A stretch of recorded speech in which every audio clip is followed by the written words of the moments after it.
بسم اللہ الرحمن الرحیم۔ السلام علیکم ورحمۃ اللہ وبرکاتہ۔ میں عامر شہزاد ہوں اور آپ دیکھ رہے ہیں میرا یوٹیوب چینل۔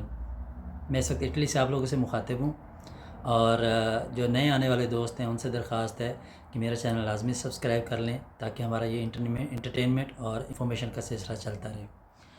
آج کا جو ہمارا ٹاپک ہے وہ ہے کہ اٹلی کی لائف کیسی ہے، اٹلی میں آنا، اٹلی میں رہنا، اٹلی میں جاب کرنا فائدہ مند ہے، یا کسی اور ملک میں موو کرنا فائدہ مند ہے، یا ہمیں سٹارٹنگ سے ہی کسی اور ملک کو چوز کرنا چاہیے۔ میرا ایک دوست ہے، گجرات سے اس کا تعلق ہے، اور گزشتہ تقریباً 20 سال سے وہ یہاں اٹلی میں رہ رہا ہے، تو ماشاءاللہ اس کی فیملی بھی ہے یہاں پہ۔ تو اس کا جو ایک بردر ان لا، اس نے وہ پاکستان میں پنجاب پولیس میں تھا، تو وہاں سے اس نے موو کیا اور یو کے گیا، اور یو کے سے یہاں اٹلی آیا۔ تو میں نے اسے پوچھا، میں نے کہا یو کے جو ہے وہ بذات خود اتنی اسٹرانگ اکانومی ہے، اتنی اسٹرانگ کرنسی ہے اس کی، تو اس نے جو ہے وہ اتنا زور لگا کہ یورپ کی جو تھی کمیونٹی تھی، یورپ کی جو یونین تھی، اس سے علیحدگی اختیار کی تاکہ اس کے اوپر جو اکانومی کا برڈن ہے، جو پریشر ہے، جو بوجھ ہے، وہ کم ہو سکے، کیونکہ یورپی یونین میں رہتے ہوئے ایک آپس میں ایک ایگریمنٹ ہوتا ہے، ایک معاہدہ ہوتا ہے جس کے تحت سارے یورپ کے جو کنٹریز ہیں وہ ایک خاندان کی طرح ہوتے ہیں، تو جو طاقتور ہوتا ہے اس نے کمزور کی مدد کرنی ہوتی ہے، ٹھیک ہے۔ اب اس میں سب سے زیادہ بوجھ جو ہے وہ یو کے پہ پڑ رہا تھا۔ ایک تو بارڈرز کھلے ہوئے تھے کہ کوئی بھی کسی بھی نیشن کا، کسی بھی کنٹری سے آیا ہوا جب یورپ میں آ گیا ہے تو وہ ایزیلی یو کے جا سکتا ہے، موو کر سکتا ہے، وہاں پر رہ سکتا ہے، جاب کر سکتا ہے۔ تو یو کے لیے بہت بڑا ایشو تھا، نہ وہ دروازے بند کر سکتا تھا اور نہ اتنے لوگوں کو اکوموڈیٹ کر سکتا تھا۔ اور پھر دوسری چیز یہ تھی کہ اس طرف یورپ کے کنٹریز میں جب بھی کسی قسم کا کوئی ایشو آیا، کوئی اکانومیکل کرائسس آیا، کوئی موسم کی وجہ سے کوئی مسائل بنے یا کوئی ڈیزاسٹر آیا، تو ان ایوری کیس یو کے پہ برڈن آ جاتا تھا کہ اس نے یورپ کی مدد کرنی ہے۔ ان سب چیزوں کو دیکھتے ہوئے یو کے جو ہے اس نے یہ بریگزٹ کے ذریعے یورپ سے علیحدگی اختیار کر لی۔ اب اس کا جو ہے رولز اینڈ ریگولیشن اس کے اپنے امپلیمنٹ ہوتے ہیں۔ تو میں نے اس سے پوچھا، میں نے کہا یار اتنی اسٹرانگ اکانومی والے کنٹری کو چھوڑ کے آپ ادھر اٹلی میں کیوں آ گئے؟ تو اس نے کہا کہ بھائی جو یو کے کی لائف ہے اس کی نسبت اٹلی کی لائف بہت بہتر ہے۔ اب میں نے یو کے کی لائف نہیں دیکھی تھی، اس لیے مجھے نہیں آئیڈیا تھا کہ یو کے کی لائف میں ایسی کیا برائی ہے جو وہ اٹلی میں آ رہا ہے۔ لیکن بعد میں پھر میرے بڑے بھائی وہاں یو کے میں 2 سال رہ کے ہیں، تو انہوں نے بتایا کہ وہاں پر جو ایک مشین جیسی روبوٹک لائف ہے، وہاں بس کام کام اور کام، وہاں آپ کے جو ہے نہ تو آپ فیملی کو ٹائم دے سکتے ہیں، نہ آپ اپنے آپ کو ریلیکس کر سکتے ہیں، بہت زیادہ پریشرائز لائف ہوتی ہے۔ تو میں تو خیر شروع سے اٹلی میں ہی رہا ہوں اور مجھے اٹلی پسند ہے، اور میں نے نہ کبھی کہیں موو کرنے کا سوچا ہے، نہ کبھی کسی کے ساتھ اس کا کمپیریزن کیا ہے۔ تو سوچا آج آپ لوگوں کے ساتھ اس چیز کی ڈسکشن کرتے ہیں کہ اٹلی میں ایسا کیا ہے جو ہمیں ڈائریکٹ اٹلی ہی آنا چاہیے، یا میں اٹلی سے موو کیوں نہیں کرتا۔ فرسٹ آف آل بات تو یہ ہے کہ اٹلی کا جو سب سے پہلا ایک فائدہ ہے وہ یہ ہے کہ چونکہ اٹلی دنیا کے بہت زیادہ خوبصورت ممالک میں شامل ہے، جس کی وجہ سے یہاں کے تقریباً اس کا کوئی بھی شہر ایسا نہیں ہے جس کا کوئی بیک گراؤنڈ نہ ہو۔ ہر شہر کی کوئی نہ کوئی وجہ ہے، کوئی خوبصورتی ہے، کوئی مشہوری کی وجہ ہے، یا وہ خوبصورت ہے یا وہ تاریخی ہے، جس کی وجہ سے ٹورسٹ کے لیے وہ اٹریکشن کا پوائنٹ ہے۔ اب جب پوری دنیا سے ٹورسٹ یہاں پہ آئیں گے تو اوبیسلی لوگوں کا جو مائنڈ سیٹ ہے وہ بھی تھوڑا اوپن رہے گا، کیونکہ جب آپ کسی بھی بندے کو فرسٹ ٹائم دیکھتے ہیں، کسی دوسرے کنٹری کے، کسی دوسری کلر کے بندے کو، تو تھوڑا سا ناگواری کا احساس ہوتا ہے یا عجیب سی فیلنگ آتی ہے۔ لیکن جب آپ ایک چیز کے یوز ٹو ہو جاتے ہیں تو آپ کو اس کو دیکھ کے عجیب نہیں لگتا، ٹھیک ہے۔ اب یہاں پر چونکہ تقریباً ہر شہر میں ٹورسٹ آتے رہتے ہیں، جس کی وجہ سے لوگوں کے لیے کسی فارنر کو دیکھنا، کسی ایشین کو دیکھنا، it's quite natural, it's quite normal. تو ایک تو ہمیں یہ بینیفٹ ہے کہ ہم اٹلی کے کسی بھی شہر میں چلے جائیں، کوئی ہمیں دیکھ کے عجیب سا منہ نہیں بناتا، عجیب سی ایکسپریشن نہیں دیتا، یا اوائڈ کرنے کی کوشش نہیں کرتا کہ راستہ بدل لینا، یا کچھ لوگ ہوتے ہیں اس طرح سے کرتے ہیں۔ لیکن یہاں اٹلی میں ایسا کچھ نہیں ہوتا۔ امریکہ میں اس طرح کے بہت سارے کیسز، اور یو کے اور کینیڈا میں اس طرح کے بہت سارے آتے رہتے ہیں، فرانس میں بھی ہوتا رہتا ہے۔ اٹلی میں ایسا کچھ نہیں ہوتا کہ نہ کبھی کسی نے نسل پرستی دکھائی ہے یہاں پہ، نہ مذہبی بنیادوں پہ کوئی کسی کو تنگ کرتا ہے۔ یہاں مساجد بھی ہیں، یہاں ہندوؤں کی عبادت گاہیں بھی ہیں، یہاں سکھوں کی عبادت گاہیں بھی ہیں، ہر کوئی اپنے اپنے مذہب اور اپنے اپنے کلچر کے مطابق اپنے تہوار بھی مناتا ہے، اور گورنمنٹ جو ہے وہ یہاں پر ان کو آفیشیلی پروٹیکشن بھی دیتی ہے۔ عید کے موقع پہ جب ہم انہیں انفارم کر دیتے ہیں کہ جی فلاں ڈیٹ کو ہماری عید ہے اور ہماری یہاں پہ گیدرنگ ہوگی، تو باقاعدہ پولیس وہاں پہ آ کے ہمیں سیکورٹی فراہم کرتی ہے۔ نہ کوئی سوال جواب ہوتے ہیں، نہ وہ کسی قسم کا کوئی ریئیکشن دیتے ہیں کہ جی کیسی ڈریسنگ کی ہوئی ہے یا کس طرح کے لوگ ہیں، یا کچھ ہوتا ہے کہ تحقیر امیز لہجہ یا رویہ اختیار کرتے ہیں. ایسا کچھ بھی نہیں ہوتا. They are doing their duty. وہ اپنا کام کر رہے ہیں، اپنے دو بندے ہیں، چار بندے ہیں، وہ اپنی باتوں میں لگے ہوئے ہیں، لیکن وہ فلی ایکٹیو ہیں اور ہر طرف ان کی نظر ہے. ایک تو اس کا اٹلی کا ہمیں یہ فائدہ ہے.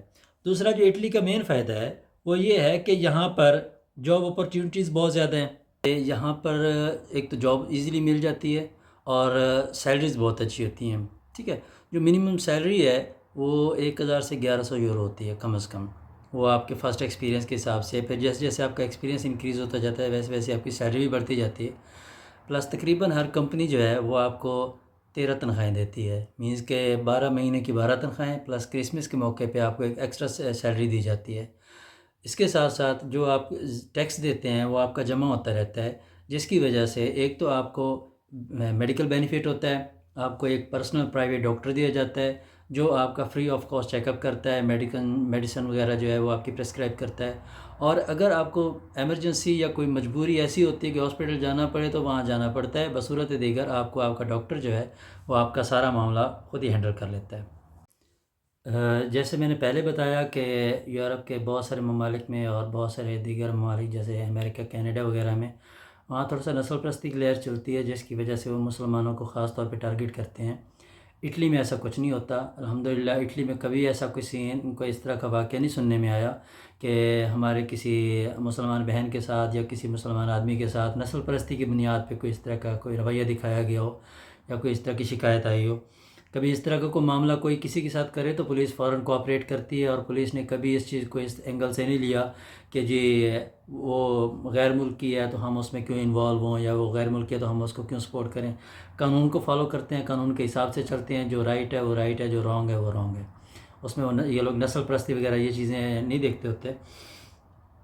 پھر یہاں پر یہ ہے کہ ٹریولنگ سسٹم بہت اچھا ہے. ٹرینز ہیں، بسیز ہیں، تقریباً ہر سٹی میں اندرون سٹی بھی بسیز چل رہی ہیں، لانگ ڈسٹینس کے لیے بھی چل رہی ہیں، ٹرینز بھی چل رہی ہیں، اپنے ٹائم ٹیبل کے حساب سے چل رہی ہیں. کسی قسم کی کوئی ہیسل نہیں ہے، کوئی ٹینشن نہیں ہے.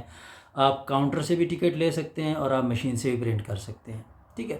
پھر آپ منتھلی ریزرویشنز بھی کر سکتے ہیں کہ آپ نے اگر ریگولر کہیں آنا جانا ہے، جیسے جاب ہوتی ہے تو آپ نے ہر روز آنا جانا ہے، تو اس کے لیے آپ پھر منتھلی آپ وہ کر لیتے ہیں، بکنگ کر لیتے ہیں. وہ آپ کو اور سستی پڑ جاتی ہے. تو اس کا آپ کو یہ بینیفٹ ہے. بسز جو ہیں وہ بھی بہت سارے ان کے کہہ لیں کہ ہر گلی میں آلموسٹ سٹاپس ہوتے ہیں، تو اس کی وجہ سے بہت کم چلنا پڑتا ہے اور ایزیلی آپ کو بس سٹاپ سے بسز مل جاتی ہیں. اور railway station long distance travelling کے لیے ریلوے اسٹیشن بیسٹ ہیں. وہ آپ کو ٹائم ٹو ٹائم، اور میں نے پیچھے شاید آپ لوگوں کو ایک ویلاگ میں دکھایا تھا کہ ان کی ٹرینیں کتنی صاف ستھری، بسز بھی ایسی صاف ستھری ہوتی ہیں. اور محسوس بھی نہیں ہوتا کہ آپ کسی پبلک ٹرانسپورٹ میں سفر کر رہے ہیں، نہ کوئی کسی قسم کا کوئی ٹریولنگ سکنس ہوتی ہے، اور بالکل کمفرٹیبل ماحول ہوتا ہے. محسوس بھی نہیں ہوتا کہ آپ ٹریول کر رہے ہیں. ایسا لگتا ہے جیسے گھر میں بیٹھے ہیں اور آپ اپنی منزل پہ پہنچ جاتے ہیں. اس کے علاوہ لائف کمفرٹیبل ہے یہاں پر. یہاں پر وہ دھینگا مشتی نہیں ہے. آپ 8 گھنٹے جاب کرتے ہیں، اس کے بعد آپ کے پاس 16 گھنٹے ہیں. آپ ریسٹ کر سکتے ہیں، آپ آؤٹنگ کر سکتے ہیں، شاپنگ کر سکتے ہیں، آپ ویکنڈز پہ آؤٹنگ کے لیے نکل سکتے ہیں، آپ اگست میں چھٹیوں میں جہاں مرضی جانا چاہیں جا سکتے ہیں. اور ریلیکس لائف ہے. وہ جو یو کے سائڈ پہ یا امریکہ سائڈ پہ ایک سپیڈ لگی ہوئی ہے، ایک بھاگ دوڑ لگی ہوئی ہے، وہ چیز نہیں ہے یہاں پر. اس کے علاوہ جو اٹلی کا ایک بینیفٹ ہے وہ یہ ہے کہ یہاں پر جو مارکیٹس ہیں ان کے آپس میں کمپٹیشن ہے. باقی دنیا میں بھی ہوتے ہیں کمپٹیشن، لیکن یہاں پر کمپٹیشن یہ ہوتا ہے کہ اچھی چیز منیمم پرائس میں کون دے سکتا ہے. پھر اس میں یہ ہوتا ہے کہ جب ایک منیمم رینج تک آ جاتے ہیں، جس کے بعد ان کی پروفٹ ریشو بالکل تھوڑی رہ جاتی ہے، تو پھر وہ دوسری جو اپرچونٹی ہے وہ شروع کر دیتے ہیں کسٹمرز کے لیے کہ اگر آپ نقد پہ لیں تو بھی وہی ریٹ ہے، اگر آپ انسٹالمنٹ پہ لیں تو بھی وہی ریٹ ہے. ایک چیز 400 یورو کی ہے، آپ نقد پے کریں گے تو بھی 400 یورو پے کریں گے، اور اگر آپ 1 سال 2 سال کی انسٹالمنٹ کرتے ہیں تو بھی آپ ٹوٹل جو پے کریں گے وہ 400 یورو ہی ہوگا. ٹھیک ہے. اگر آپ شارٹ انسٹالمنٹ رکھتے ہیں منتھلی کے حساب سے، 1 سال کے رکھتے ہیں تو اس کی تھوڑا سا ہائی ہو جائے گی انسٹالمنٹ، اور اگر آپ 2 سال کی کرتے ہیں تو انسٹالمنٹ جو ہے تھوڑا لو ہو جائے گی. لیکن آپ کی جیب سے جو اوور آل ٹوٹل جانے ہیں وہ وہی اماؤنٹ ہے جو اس کی ایکچوئل اماؤنٹ ہے پروڈکٹ کی. ٹھیک ہے. اس کا یہ بھی بہت زبردست بینیفٹ ہے کہ اگر آپ کی سیلری میں آپ کی سیونگ نہیں ہے اتنی، تو آپ ایٹ اے ٹائم گھر کی ضرورت کی جتنی بھی چیزیں ہیں وہ انسٹالمنٹ پہ لے سکتے ہیں، اور تھوڑی تھوڑی کر کے انسٹالمنٹ ہر مہینے آپ پے کر کے اور ان چیزوں سے آپ فائدہ اٹھا سکتے ہیں۔ تو اس کے علاوہ اور بھی بہت سارے بینیفٹس ہیں۔ موسم بہت زبردست ہے اٹلی کا، ایک کمفرٹیبل زون ہے، ایک ریلیکس موسم ہے، یہاں پر شدید موسم نہیں ہوتے، نہ شدید برفانی موسم ہوتے ہیں، نہ شدید طوفانی موسم ہوتے ہیں، نہ شدید گرمیاں ہوتی ہیں، نہ شدید سردیاں ہوتی ہیں، تقریباً معتدل موسم رہتا ہے۔ اب یورپ ہے، پہاڑی علاقے ہیں، تھوڑی بہت تو اوور ہو جائے کرتا ہے ٹیمپریچر، لیکن زیادہ دیر تک میں مینٹین نہیں رہتا۔ گرمی ہے تو وہ بھی 2 سے 3 دن گرمی ہے، اس کے بعد بادل آ جائیں گے، بارش ہو جائے گی، ٹیمپریچر ڈاؤن ہو جائے گا۔ اور اگر سردیاں ہیں تو اس میں بھی جب دھوپ نکلے گی تو پھر بالکل ٹیمپریچر مینٹین ہو جائے گا، اور محسوس بھی نہیں ہوگا کہ یہاں پر کبھی اتنی شدید سردی بھی رہی ہے۔ تو اوور آل الحمدللہ اٹلی جو ہے وہ ہر قسم کے لوگوں کے لیے، ہر قسم کے علاقے کے لوگوں کے لیے، ہر قسم کے مزاج کے لوگوں کے لیے آئیڈیل بھی ہے اور بہت سوٹیبل بھی ہے۔ تو آج کے لیے یہی معلومات تھیں، پھر انشاءاللہ نیکسٹ ویلاگ میں ملاقات ہوگی۔ اپنا اور اپنے اہل خانہ کا بہت زیادہ خیال رکھیے گا۔ اللہ حافظ۔